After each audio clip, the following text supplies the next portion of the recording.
Hello, good afternoon class. We are from group 2 that consists of Rizal Imani, Firyal Muthia, and me, Vivaldey Rizky. And for this week, we are going to present about positive accounting theory. So here are the list of content that we are going to present for today. Uh, First, we are going to present about the introduction of to positive accounting. Second, we are going to present about contracting theory and agency theory, and then the problem arise with the agency theory. And after that, we also provide you with the signaling theory and the political process, and also about agency cost. And the last material will be about the empirical of theory and evaluation. And lastly, we also provide you with the case study regarding this material. So the introduction to positive accounting. So first, I'm going to explain to you about the definition and principle of positive accounting theory. So based on Watts and Zimmerman books released in 1986 regarding the positive accounting theory, it is concerned with the explaining accounting practice. It is also designed to explain and predict which firms will and which firms will not use particular method, but it says nothing as to which method a firm should use. Uh, It also seeks to explain and predict a particular phenomenon. Positive accounting theory is also based on observation and it is something to do with predictions. This is contrary to the normative theory, which prescribes what should occur and focus instead on explaining or predicting what should occur. It also focuses on the relationship between various individuals and explains how accounting is used to assist in the functioning of this relationship. The example of this relationship is between owners and managers, and also the relationship between managers and the firm's service provider. The assumption underlying the positive accounting theory is that all the individual action is driven by the self-interest. Individuals will act in a opportunistic manner to the extent that the actions will increase their wealth. So the history of PAT is began to appear around mid-1916s. So the paradigm received from the normative theories. And it also became the dominant research paradigm in 1970s and 1980s. This shift resulted from the US reports on business education and improved computing facilities, enabling large statistical analysis that is something common in positive research.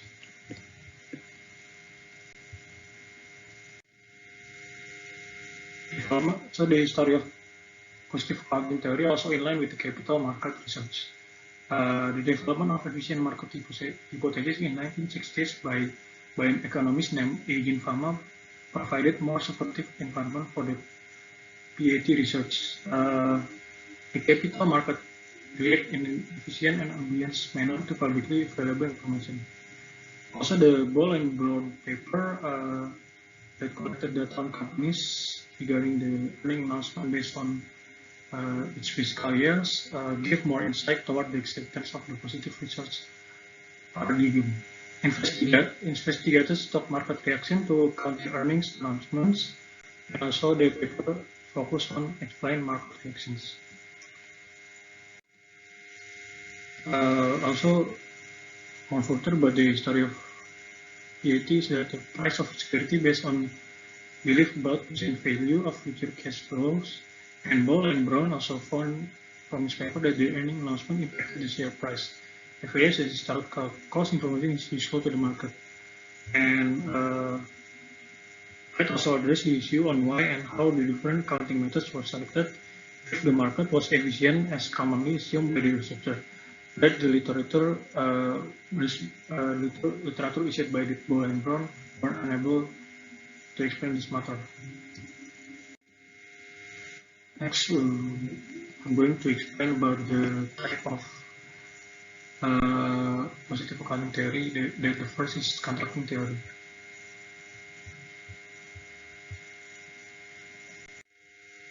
The contracting theory basically stated that the firm can be characterized as a nexus or the important intermediary of contracts that links the customers and suppliers of better productions.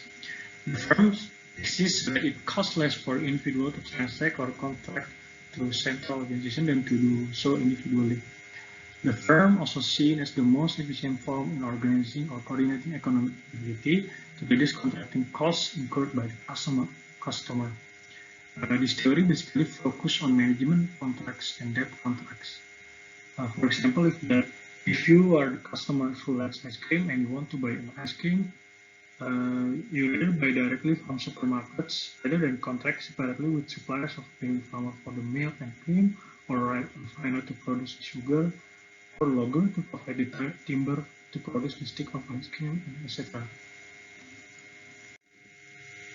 The next positive calling theory that I'm going to explain is about the agency theory.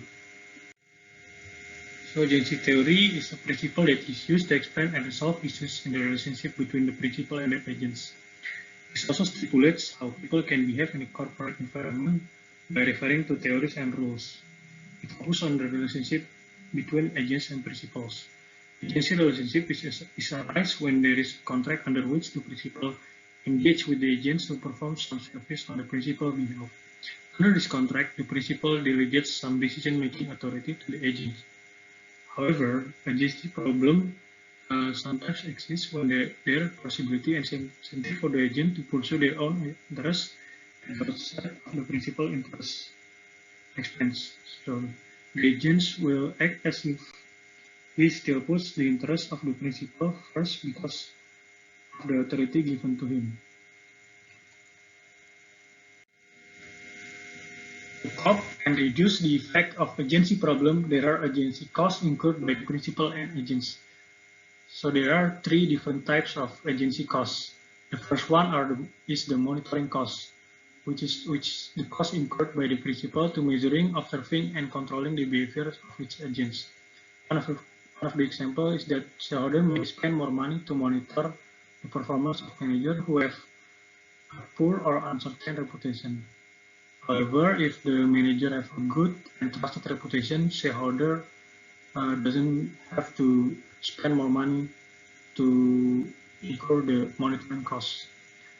The second agency cost is the bonding cost, which is the cost incurred by the agent as a mechanism of guarantee to act on the behalf of the principal. The example is that managers may voluntarily provide shareholder with quarterly financial statement that the manager may have a comparative advantage in preparing it. And then this bonding and monitoring mechanism will be observed in contracts that define agency relationship. Despite monitoring and bonding, it is likely that the agent's interests still will not correspond exactly with those principles. So there are also the residual loss, which is the loss borne by the principal because of self-interests that still occur between the principal and agents. The example is that agents may use company resources such as stationery or printing facilities for their own use. The next part of this presentation will be explained by Firyal. I'm Firyal, and right now I am going to tell you all about the agency problems. So there are 7 agency problems. 3 of them are between shareholders and the managers. 4 of them are between debt holders and the managers. So the first problem is risk aversion problem. It is when the shareholders prefers to take higher risk business, but the managers would only like to take less risky business, just because the managers are afraid to fail, because when they are failed, they will get penalized. The second problem is dividend retention.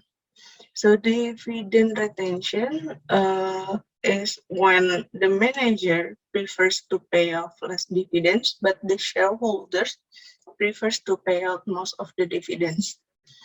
The managers think that if the company pay most of their dividends, the return earning of the company would be small for the next period. But no, I mean, if their retained earnings are small, the investment of the company is small too, right? And then it can affect the bonus for the managers. They don't want that. So the third problems is horizon. So horizon is when the manager prefers to have short-term investment, but the shareholders prefers to have long-term investment. The manager prefers to have short-term investments just because they think that the time of the managers being the managers of the company is normally short-term, not a long-term. The managers want to get the most bonus or most profit from the short-term investment, not the long-term investment, because if the manager invests now,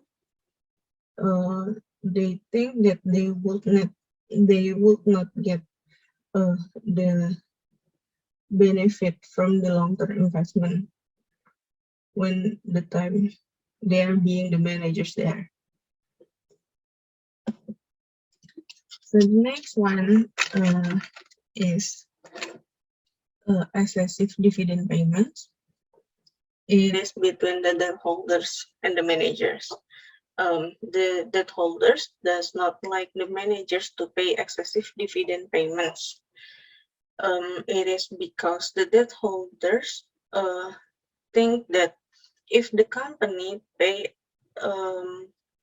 excessive dividend payments, the return earning of the company will be lower, and the amount of money that is invested will be lower also.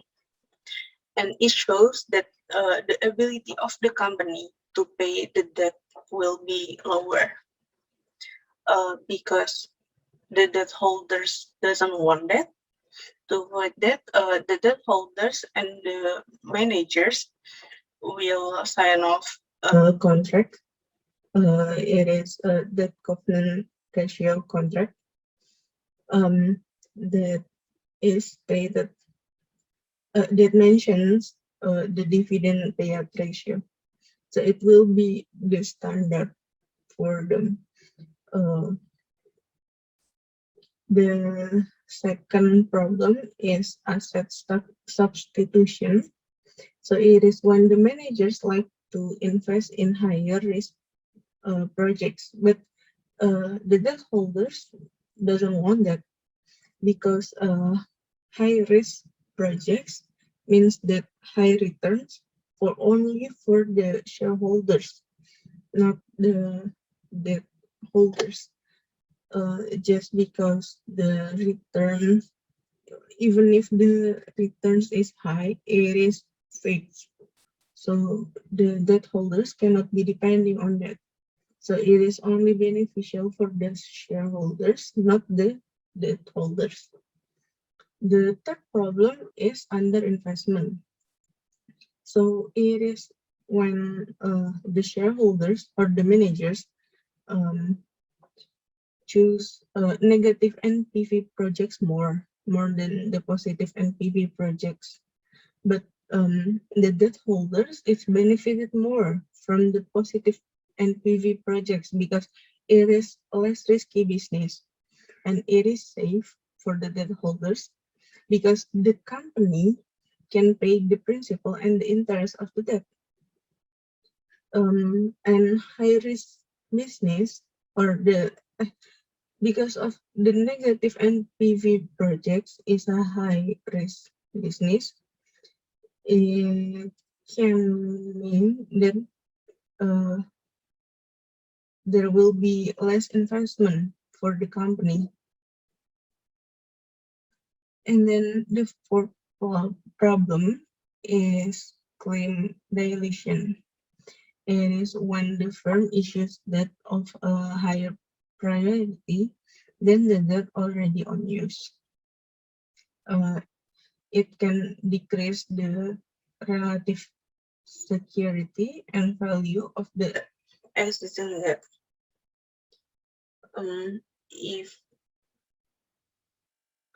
If the debt holders doesn't want it, to avoid that, they sign off a contract. The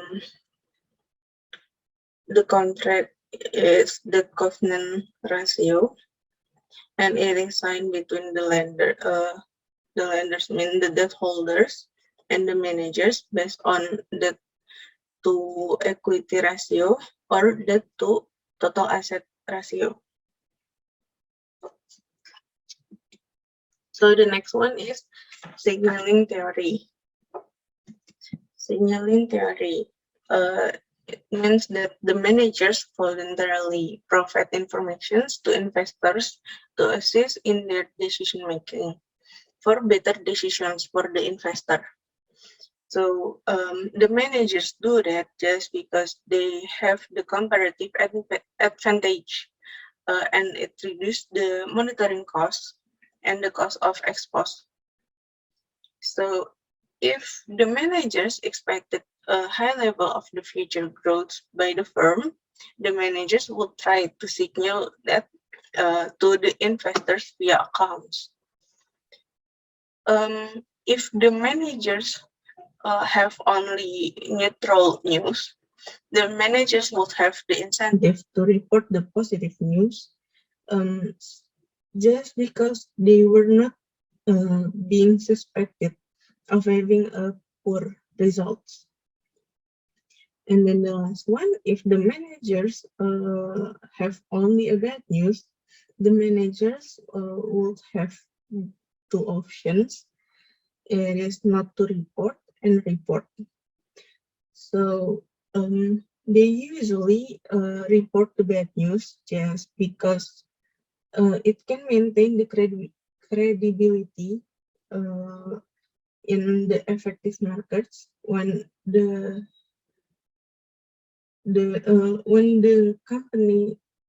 share of the company are traded.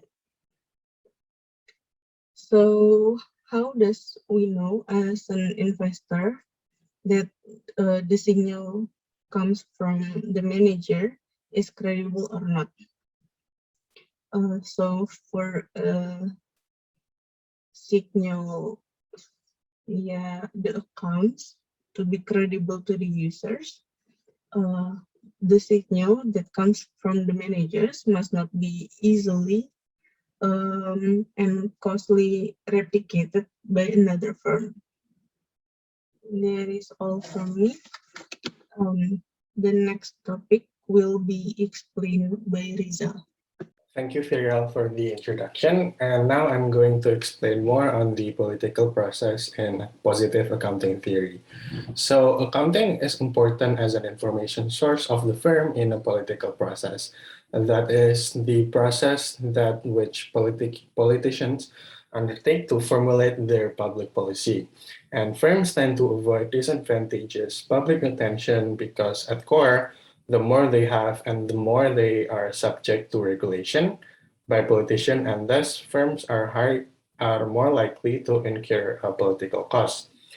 For example, high earnings from the firm generally mean more cash, and with that excess of money, employees would want to have a better pay or even a salary jump and would start to unionize themselves if they see the earnings came from an exploitation. In the case of Australian banks, as Elvia has mentioned last week, uh, high earning with the Australian banks with high earnings would want a lower interest rate since they do not need the extra interest rate since they have more income than they have. And also, high earning firm who are actually enjoying subsidies from the government would also mean that politicians would have to remove the subsidies since they can stand in their own feet. Politically sensitive firms are more likely to understate their earnings for that matters at hand. And the rule of thumb is that the larger the firm, the more likely for them to reduce reported profits and its volatility, as they are more visible by the public and the politicians alike. Next, I'm going to explain on the relation of conservatism and accounting and agency cost. So as Vivaldi has mentioned earlier, we have three types of agency costs. And that is the first, we have monitoring cost. That is the cost to monitor the agent's action, such as mandatory audit would increase as the decline of reputation and favorability of the manager. Bonding costs, and that is the agent's cost to behave in the best interest of the principal, such as the effort to use to produce regular reports of the manager to comply with the principle, and the day-to-day loss, and that is the residual loss after all the effort, and then the principal and agent doesn't come term to term with one another. To minimize the agency costs, firms usually employ a traditional approach in conservatism in accounting, that is to accelerate expenses and delay revenue recognition, or in short, they tend to anticipate no profit but anticipate all losses. This asymmetric verification for revenue versus expenses is used to reduce reported earnings, and therefore would make them less prone to, as I have said earlier, the disadvantageous attention. We have several criticisms for the conservatism itself, as EISB has argued that the conservative bias does not reveal the real financial picture, as they would delay revenue recognition, but they would incur expenses more quickly, and therefore this would reduce information available for investors. However, for the conservatives accountants, they think that the demand for timely gain recognition is much lower than timely loss recognition to hurt the corporate governance of the firm. So, for example, with the conservative approach, they can discourage risky actions or investment to prevent future losses, because negative shocks in the risky investment would rather disturb the ongoing contract. And they also argue that constraints that they approach would constrain managerial opportunistic behavior, and even auditors demand that conservative accounting number because they can be verified more easily. Reducing reported income reduces the manager's ability to report opportunistic figures, and more probable for them to be sanctioned less, the less reported income increases.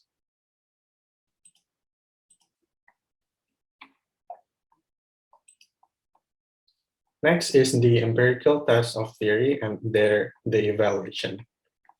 So we have there have been, since positive accounting theory has been used by academics a lot, there have also been more additional tests, empirical tests of the theory itself.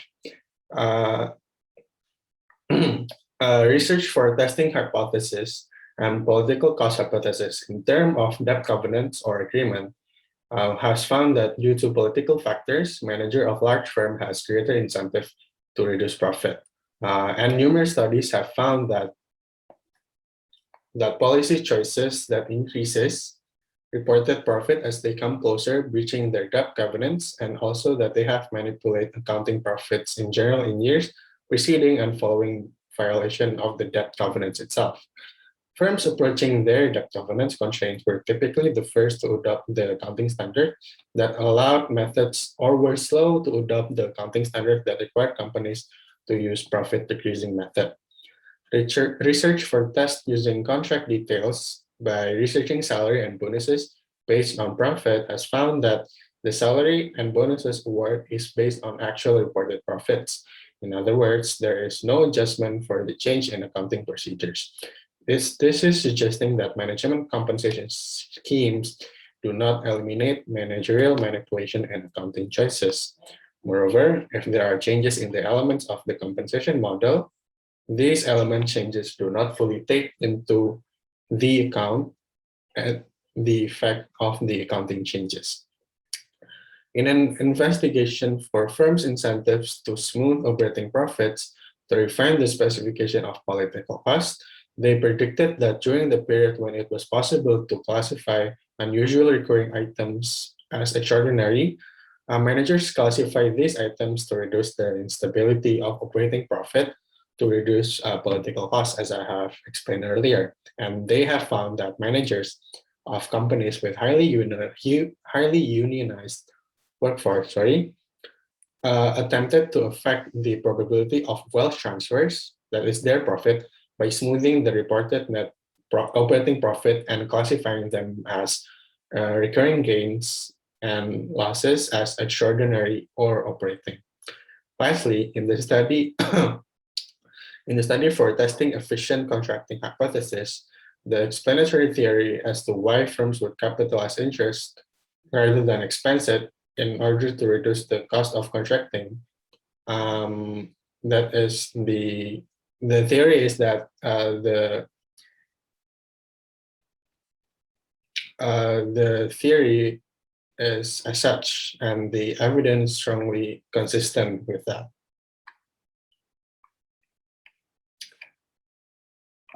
The development of the theory has been welcomed by, but not by all, generating mixed comment on the researchers and the research community itself. The essence of positive accounting is to explain and predict accounting practices. And one of the advantages of the model is developed using positive theory, and that is the models can be tested empirically, thereby helping to corroborate or reject the real-world understanding developed by the theory. And we have two criticism based on the methodological aspect and philosophical aspect. They argue methodologically that the explanatory variables in some studies were insignificant, the predictive power or R squared is low, and they have found collinearity among contracting variables. The models are poorly specified, and crude measures such as the firm size, profit numbers are not well defined theoretically as well. Along with philosophical criticism, they found that the theory is laden with value judgment, and ultimately, the criticism is that this is rather not an accounting theory, but rather a sociological approach to the accounting, since they focus more on the people more than the actual behavior itself, which is rather contradicting to the theory. And therefore, since they are referring to the positivism theory, this would serve inappropriate for them to be purpose. Next, we're going to have a case study on the cases on positive accounting theory. Okay, guys, so now we're going to discuss on our case study on positive accounting theory. Okay, so for our case study regarding the positive accounting theory, is the first question is that assume that Kahuna company decides to undertake an upward evaluation of its non-current assets just prior to the end of the financial year. The effect being that the total assets of the company increase, as does the total shareholder equity. Then the question is that explain the decision of management to undertake an asset revaluation in terms of the hypothesis of positive accounting theory, and also the decision of management to undertake asset revaluation in terms of management composition hypothesis of positive accounting theory. And for the next case, Mather and Pearson on 2006 report that public debt contracts tend to have lower average number of accounting-based covenants as well as less binding debt covenants relative to private debt contracts. For example, in relation to debt to asset constraints in both public and private debt agreements, the covenants in the public debt agreements were found to be looser, meaning that the ratio percentage is typically higher in the public debt contract. And why would this be the case? Next, we would have a discussion on the case. Okay, so for the answer for the question 1.A is that why the decision of management to undertake asset revaluation in terms of hypothesis is that management wanted to undertake asset revaluation in terms of debt hypothesis because of the manager wanted to show better profits with the motive of having a better performance and liquidity position to pay the interest and principal of the debt that they have accumulated in the business. With the higher level of debt and or equity, it is more likely that managers will tend to use accounting methods and procedures in increasing accounting profit. So for question number 1, point B, the management wanted to undertake the asset revaluation in terms of the management compensation hypothesis because the managers wanted to receive more gains from the manipulation of the accounting method and figures. The managers of the oil firms had been proven using inventory accounting and special items to reduce reported earnings. As you know, that inventory accounting is actually dealing with valuing and accounting for changes in inventory asset. And then inventory accounting is using present value to calculate their valuation. And in that time, there was a political conflict, which is Iran's invasion of Kuwait. So the oil companies had been affected by that, and they were getting so creative. So the idea is to gain a lot of profit with discreetly without getting enough attention, like reducing the reported earnings by calculating their value with inventory accounting. Okay, next, for why does public debtors have higher ceiling of covenant compared to private debtors? Well, first, covenants is a debt contract agreement to restrict business and giving creditors the certain act that they have once they are violated.